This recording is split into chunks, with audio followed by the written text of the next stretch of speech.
में इंदिरा गांधी ने डिसाइड किया कि हमें क्या बनाना है, परमाणु बम बनाना है। कब कब डिसाइड किया इन्होंने? 1974 में। बट उस समय हम लोग उतना डेवलप नहीं थे, तो हम लोग यहां पर मई 1974 परमाणु बम का परीक्षण करने के लिए सोचे। लेकिन 1974 में हम लोग उतना डेवलप नहीं थे। 1974 में हम लोग के यहाँ मोटरसाइकिल नहीं थी बढ़िया, राजदूत उष्टू टाइप का थी सब। वहां फ्रीडम तो इधर आया है यार, 1974 में फ्रीडम कहाँ था? यमहा वगैरह था। यहां पर इन्होंने पोखरण में परमाणु परीक्षण किया, लेकिन गलती से वो उतना सक्सेस नहीं हुआ जितना होना चाहिए था। उस परीक्षण का जो नाम था, उसका नाम था स्माइलिंग बुद्धा। क्या नाम था? स्माइलिंग बुद्धा। तो हो गया बात वही, भड़कइबो किए लोग, फूस दे करके रह गया, पकड़ा गए हम लोग। अब अमेरिका हम लोग पे दबाव बना दिया। अमेरिका ने एक नियम बना दिया सीटीबीटी और CTBT, comprehensive test ban treaty. कोई भी व्यक्ति परमाणु बम का परीक्षण नहीं कर सकता है, और बैन लगा दिया। ना आपको जल पे परीक्षण करने देंगे, ना थल पर परीक्षण करने देंगे, ना हवा में परीक्षण करने देंगे, पूरा बैन लगा दिया। और एनएसजी बना दिया, national supplier group, nuclear supplier group, कि कोई भी देश भारत को मतलब यूरेनियम नहीं देगा। तो हम लोग बस यूरेनियम नहीं था, चोरी छुपे हम लोग यूरेनियम मंगाते भी तो सीटीबीटी था, परीक्षण करने नहीं देगा। भारत ना एनएसजी को माना है, ना सीटीबीटी को माना है। और एनपीटी लगा दिया, न्यूक्लियर नॉन प्रोफिलरेशन ट्रीटी, नाभिकीय अप्रसार संधि, की कोई भी देश दूसरे देश को मतलब टेक्नोलॉजी नहीं बेचेगा कि परमाणु बम बनता कैसे। मतलब साला चोट्टा चारों ओर से घेर दिया। कभी कभी गरिया देते हैं यार, क्या हम मशीन थोड़े हैं कि जो सेट कर दिए वही बोलेंगे। देश पे बात आती है तो हम सब भुला जाते हैं। तू दोस्त है ट्रंप है कि बाइडेन है, सोच रहा बाहर में जा, तू कोनो चीज हो। यहाँ पहले हमको मतलब तुम बनाओ परमाणु बम, कोई दिक्कत नहीं, हम लोग दिवाली वाला धुकधुकुआ बनाएंगे। मतलब एनपीटी क्या कहता है? न्यूक्लियर नॉन प्रोफिलरेशन ट्रीटी, की नाभिकीय अप्रसार संधि, कि कोई देश दूसरे देश को परमाणु टेक्नोलॉजी नहीं देगा। एनएसजी, कोई देश मतलब बिना परमिशन, एनएसजी के बिना मीटिंग के मतलब यूरेनियम सप्लाई नहीं करेगा। और यूरेनियम उसी को सप्लाई करेगा जिसने सीटीबीटी पर साइन किया कि हम परमाणु बम का परीक्षण नहीं करेंगे। जी भाई साहब, परीक्षण माने बम बना के क्या कर लेंगे? मान के चलिए हमारे पास टेक्नोलॉजी आ गया, ठीक है, और एनएसजी से हम सप्लाई करके यूरेनियम भी ले लिए। एनपीटी कहता है बम में परीक्षण नहीं करने देंगे। तो भाई बना के रखने से थोड़े होता है, एक बार पटके उठके तब ना समझ में आएगा काम कर रहा है कि नहीं। पता चला बना के रख लिए, युद्ध में पटके तो धुआं दे के रह गया। तो एक बार परीक्षण मतलब चारों ओर से हम लोग को घेर दिया था। अब भारत वाले वैज्ञानिक भी तो मतलब है सब उसी हिसाब के ना।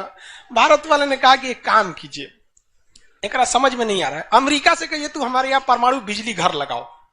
तो इंदिरा गांधी थी ना, अमेरिका को फुसला दी, कही कि देखिए ना गुजरात में हमारा तारापुर जगह है, वहां परमाणु बिजली घर लगाना है, उसमें बिजली बनेगा, लाइट बत्ती जलेगा, आप बिजली घर लगाइए। सुने हैं कि 300 करोड़ का खर्चा आता है, जबकि 200 करोड़ का खर्चा आता था। तो अमेरिका लपलपा गया कि अरे दादा बिना मोलाई तो रेट बढ़ा दी है।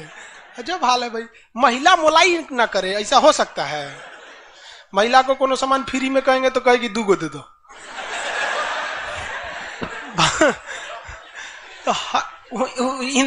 अमेरिका ने सहयोग कर दिया, हाँ हाँ हम पूरा परमाणु बिजली घर बना देंगे, बिजली बनेगा आपके यहाँ, भुकभुकवा लाइट जलेगा एकदम।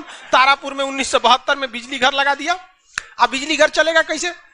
इंदिरा गांधी कहा यहाँ यूरेनियम नहीं है, एक काम कीजिए जो बिजली घर लगा है ना उखाड़ के ले जाइए अपना, ठेका कैंसिल। का अरे पगली कही के तो पैसा दे, तो पैसा कौन ची का, ये कौन सी तू बनी ले एनएसजी कि हम यूरेनियम नहीं देंगे, का चाह तुमको दे देंगे, कोई दिक्कत नहीं। अब वो यूरेनियम लिया था हमें बिजली घर में भड़काने के लिए। अरे भैया तू ले आओ ना, हम लोग ने डिसाइड करेंगे इसको भड़काना किधर है। इधर आया 1972 में तारापुर में, उधर तैयारी चल रही थी 1974 में। हम लोग ने उसमें से निकाल के इसमें भड़का दिया।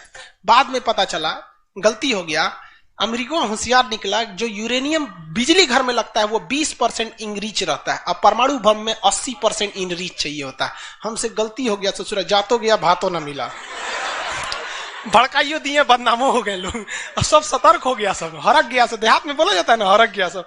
ले भाई हम लोग को पता नहीं था, हम लोग वो कच्चे मसाला पे भड़का दिए थे लोग।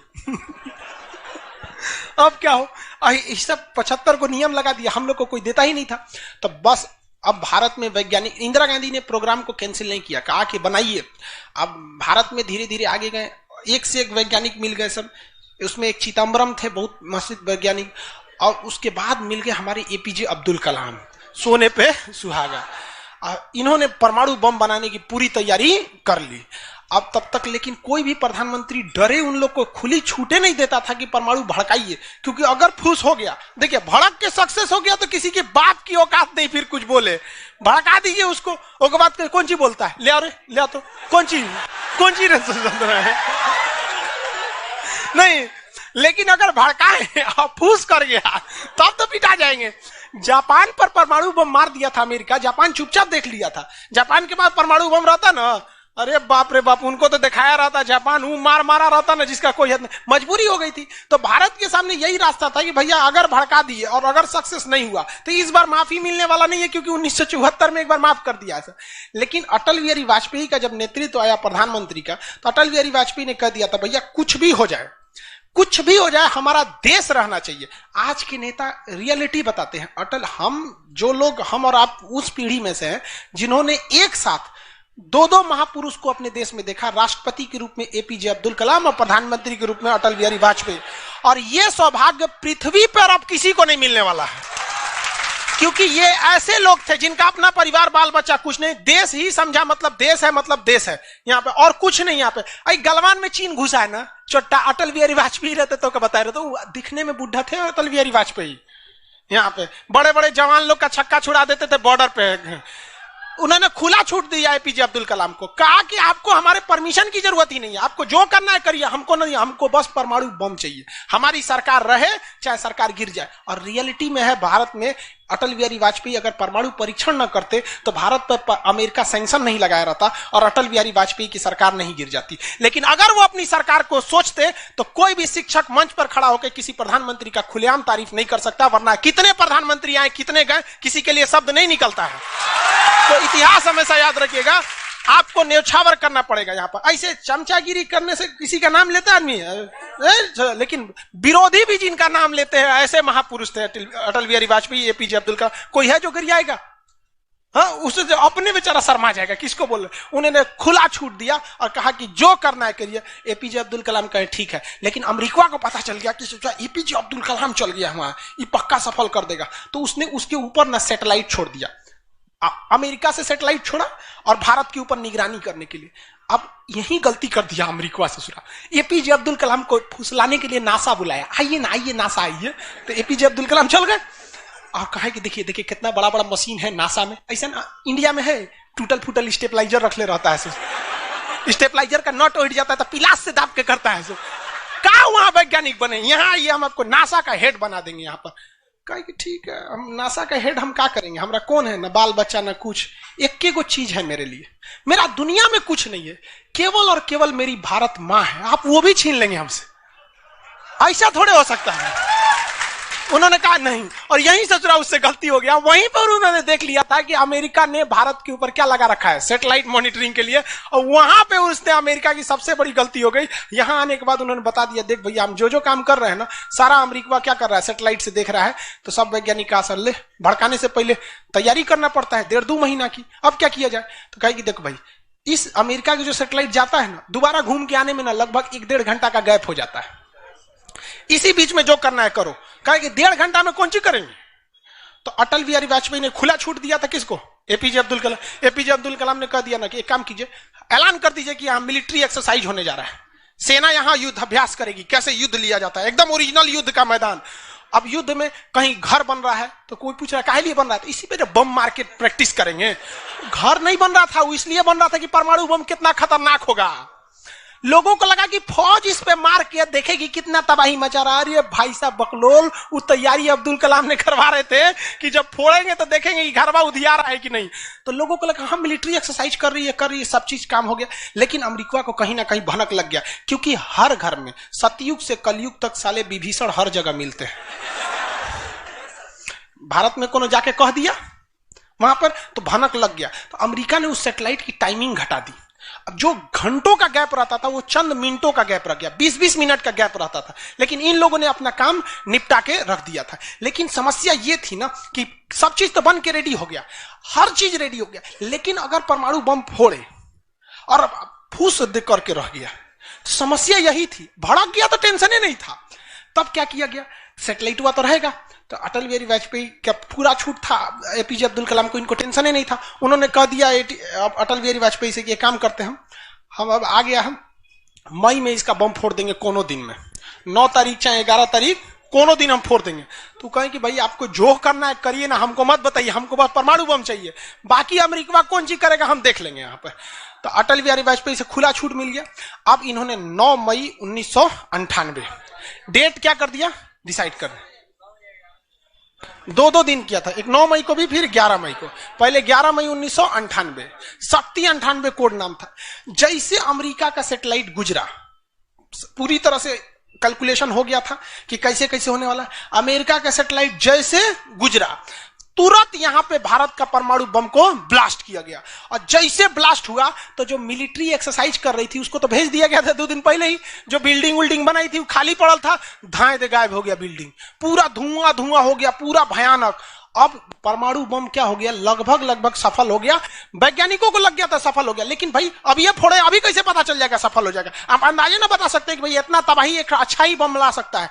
लेकिन तब तक सैटेलाइट उसका घूम के आ रहा था, और पकड़ लेता तब क्या होता, मान के चलिए पकड़ लेता, अब पता चला कि सफल नहीं हुआ है, खाली धुआं कर दिया, गड़बड़ हो गया। तुरंत अटल बिहारी वाजपेयी को फोन किए एपीजे अब्दुल कलाम कि तुरंत आप मौसम विभाग को कहिए कि राजस्थान में भयानक तूफान आया है, कोई नहीं जाएगा। अटल बिहारी वाजपेयी ने तुरंत घोषणा करा दी, राजस्थान के लोग अपने घर में रहे, बहुत भयानक तूफान आया है। अब उसका सैटेलाइट आ रहा है तो देख रहा है धुआं हुआ है, तुरंत मैसेज भेजा नासा में, धुआं हो गया यहाँ पे, काहे मतलब धुआं हुआ है, तूफान आया है वहां पे। तूफान आया है, सोचा वहां से चला गया। तब परीक्षण देखा गया, एकदम सक्सेस, अब टेंशन ही नहीं है, एक और फोड़ दो,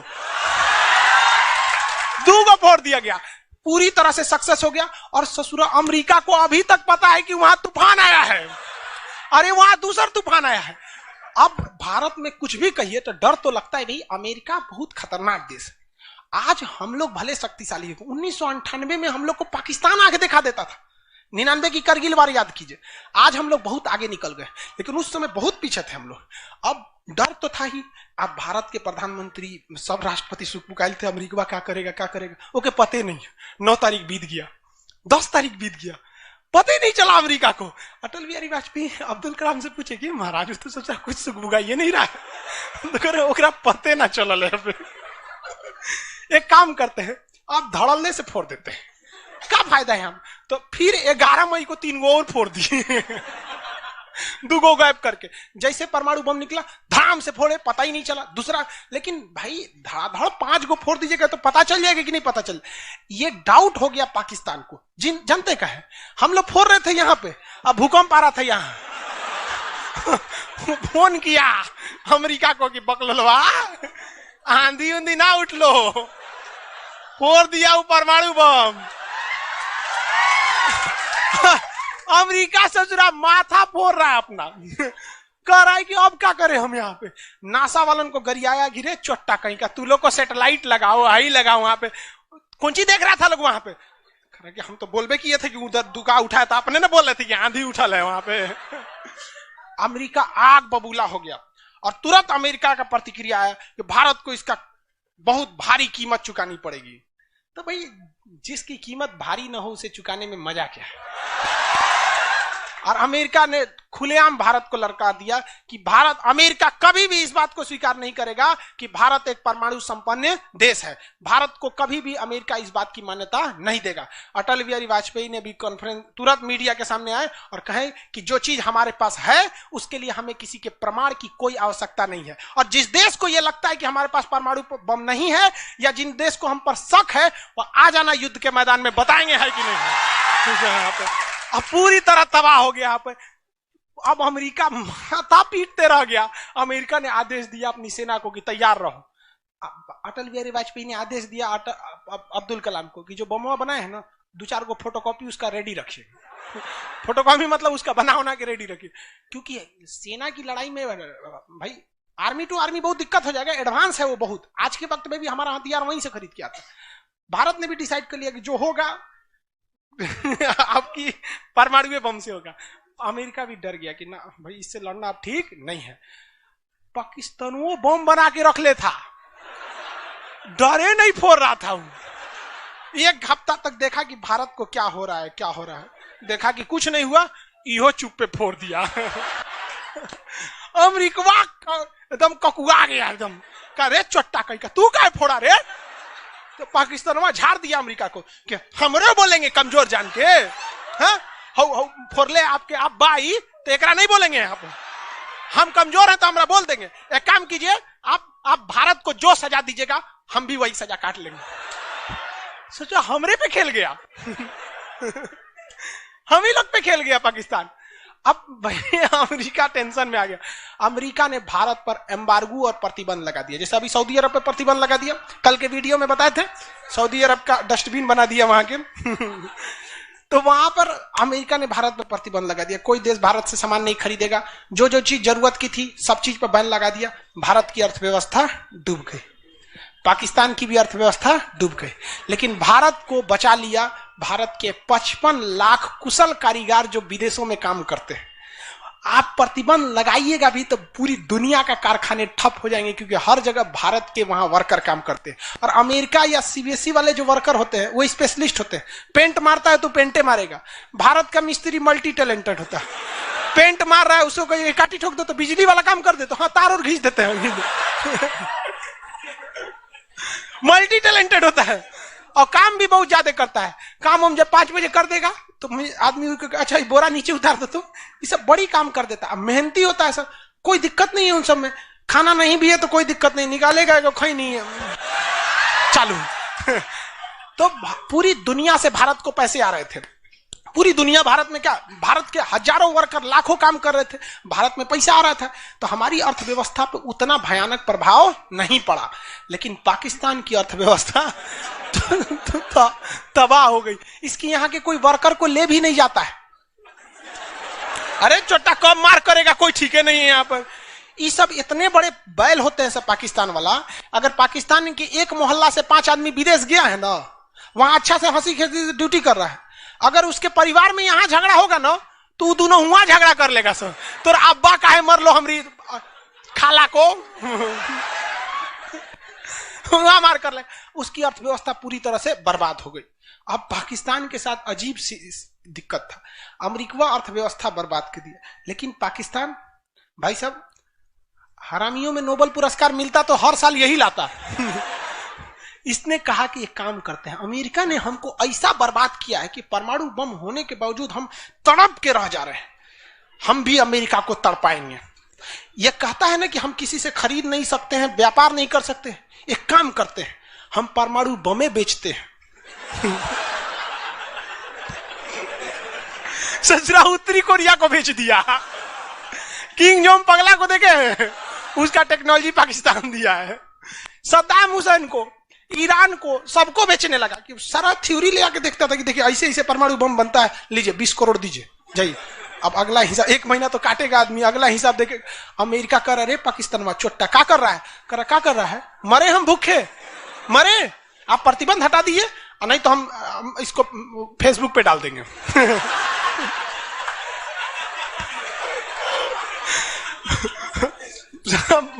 अमेरिका पगला गया, अमेरिका प्रतिबंध हटाया। इस बार फायदा उठा लिया भारत, कहा कि रे ओकरा हटाया तो हमरो प्रतिबंध हटाओ। समझ आ गया कि नहीं? तो गलती से भी अगर हम लोग जब भी एक दूसरे का अंतर्राष्ट्रीय मंच पर साथ दिए हैं ना तो दोनों को फायदा हुआ है, लेकिन ये चुट्टा उसको समझ में नहीं आता है। अभी भी अगर वो शांति से रहेगा ना तो बहुत आगे जाएगा, और अशांति से रहेगा तो एकदम में आगे चल जाएगा। परमाणु परीक्षण समझ में आ गया? किसी कोई दिक्कत कहां होता है? पोखरण में। आज भारत परमाणु संपन्न है या नहीं है? परमाणु की आवश्यकता है नहीं। अब अमेरिका केस कर दिया भारत पर, कहा कि आपने न्यूक्लियर प्रसार संधि तोड़ा है। भारत ने कहा हम नहीं तोड़े हैं, हमने किसी से संधि मंगाया ही नहीं है, हमारे खुद के वैज्ञानिकों ने खुद बनाया है। और ये बात खूब एपीजे अब्दुल कलाम ने बोला था। कौन सी बोलता है चौराहे, हम बनी ले, बताएं कैसे बनता है। कहा कि अच्छा ठीक है, ये नहीं है। लेकिन आपने यूरेनियम तो चोरी से मंगाया, कहा चुप चट्टा कहीं का, चोरी से मंगाया। हमारे केरल में यूरेनियम निकलता है, जादूगोड़ा की खान झारखंड से निकलता है, उसी से हम बनाए। हम किसी से भीख नहीं मांगे हैं, हम हिंदुस्तानी हैं लोग, यहाँ पे भीख में तो हमें कुछ भी नहीं चाहिए। तो एनएसजी कहा कि अभी, तब कहा अब कौन सी पे मुकदमा ठोके, तब इस पे ठोक दिया भारत पे। आपने परमाणु परीक्षण किया क्यों है? भारत ने ये मुकदमा जीत लिया। जानते हैं कैसे? कहा कि कैसे, हमने तो कोई नियम नहीं तोड़े हैं। सीटीबीटी कहता है आप पानी में नहीं फोड़ सकते हैं, जमीन पे नहीं फोड़ सकते हैं, हवा में नहीं फोड़ सकते, हम जमीन के अंदर फोड़े हैं। भारत ने कहा फोड़ा था? जमीन के अंदर। तो भारत को उस समय हर चीज साथ दिया था, बुद्धि, विवेक, बल, शक्ति सब रहना चाहिए, तब आप जीत सकते हैं। ऐसा नहीं कि परमाणु बम ले लेने से आपको जीत जाएंगे। कब कैसा सिचुएशन था, आंधी आया है, परमाणु बम फूट गया, तो हर चीज बहुत बहुत कांड हुआ यहाँ पे। बाद में अमेरिका को समझ में आ गया कि नहीं हो सकता है, अब भारत को नांग नहीं सकते। वो गया जमाना जब हमारे ऊपर किसी का शासन हुआ करता था। आज भी भारत में बस जाति पात खत्म हो जाए, ऊंच नीच पे लड़ना खत्म हो जाए, और Congress BJP high party how party मतलब नेतागिरी खत्म हो जाए, तो सोचिए ना हमारे पास कमी किस चीज की है कि नहीं। नेतागिरी तो सॉल्व हो सकता है, यूपीएससी का एग्जाम कंपलसरी कर दीजिए नेता बनने के लिए। काम खत्म, तुरंत खत्म हो जाएगा काम। आप इसको समझ में आ गया कि नहीं? लाइव वाले सब लोग समझ में आ गया? अब आगे कल समझेंगे लोग।